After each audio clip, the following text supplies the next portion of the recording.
இன்னைக்கு நம்ம வீட்டில் ரொம்ப நாள் கழிச்சு வந்திருக்கோம் அப்படின்னு சொல்லிட்டு முறையான விருந்து அதை அப்படியே அழுங்காமல் குலுங்காமல் எல்லாத்தையும் சாப்பிட்டு முடிச்சுட்டு இன்னைக்கான நாள் முடிஞ்சிருச்சு. இன்னைக்கான பேச்சுலர் வாழ்க்கையில் டே 56. நேற்று பீச்சுக்கு வந்தோம், யாருமே வலை போடவே இல்லை. நான் யோசிச்சுட்டே இருந்தேன், யாருமே வலை போடவே இல்லை.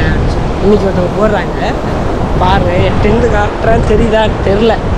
அப்படியே அவங்க வலை போடுறத இன்னும் ஒரு 10 நிமிஷம் பார்த்துட்டு இருந்தேன். அதுக்கப்புறமா சரி நம்ம வேலையை நம்ம பார்ப்போம் அப்படின்னு சொல்லிட்டு அதுக்கப்புறம் லைட்டாக ஸ்டிச்சிங்கு வார்மப்பு இது எல்லாத்தையுமே சேர்த்து முடிச்சிடலாமே அப்படின்னு சொல்லிட்டு பண்ணிக்கிட்டு இருந்தேன். அப்புறம் தான் இன்றைக்கி எப்படியாவது 5 கிலோமீட்டர் கம்ப்ளீட் பண்ணிடணும்டா அப்படின்னு நினச்சிக்கிட்டே இருந்த ஒரு கான்ஃபிடென்ட் லெவலில் சரி இது அப்படியே இருக்கட்டும், ரன்னிங்கோட ஸ்டார்ட் பண்ணலாம் அப்படின்னு சொல்லிட்டு டைமெல்லாம் ஸ்டார்ட் பண்ணி விட்டுட்டு ஸ்டார்ட் பண்ணேன். இன்றைக்கி 5 கிலோமீட்டர் ஓடுறோம், ஸ்டோரி ஸ்டேட்டஸ் பறக்க விடுறோம் அப்படின்னு சொல்லிட்டு இருந்தேன்.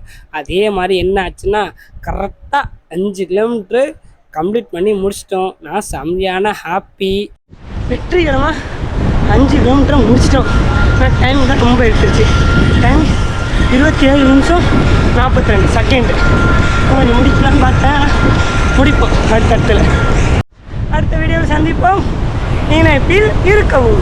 ரன்னிங்கெல்லாம் ஓடி முடிச்சுட்டு வந்துட்டு லைட்டாக போஸ்டிங் ஒன்று போடலாமேன்னு சொல்லிட்டு மூஞ்செல்லாம் கழுவிட்டு இருந்தேன். இன்ஸ்டாகிராமில் 5 கிலோமீட்டர் ஓடி முடிச்சிட்டோமா, அதுக்காகவே ஒரு போஸ்ட் ஒன்று போடணும் அப்படின்னு சொல்லிட்டு லைட்டாக போஸ்டிங்லாம் கொடுத்துக்கிட்டு இருந்தேன். எதுவுமே ஒர்க் அவுட் ஆகலை.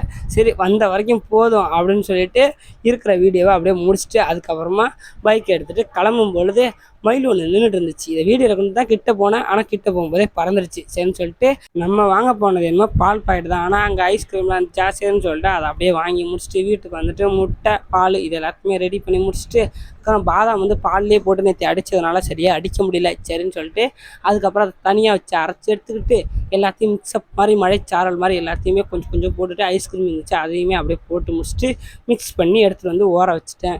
முட்டை பால் இது எல்லாத்தையுமே வச்சுட்டு சாப்பிடும்பொழுது எப்படி இருந்துச்சுன்னா டெய்லி இதே மாதிரி நம்மளே செஞ்சு சாப்பிட்டா நல்லா தான் இருக்கும். ஆனால் என்ன நம்ம அங்கே சென்னை போயிட்டோம்னா இதெல்லாம் கிடைக்காதுல்ல அப்படிங்கிற மாதிரி தோணுச்சு. ஏன்னா செய்கிறதுக்கு கொஞ்சம் அலுப்பு.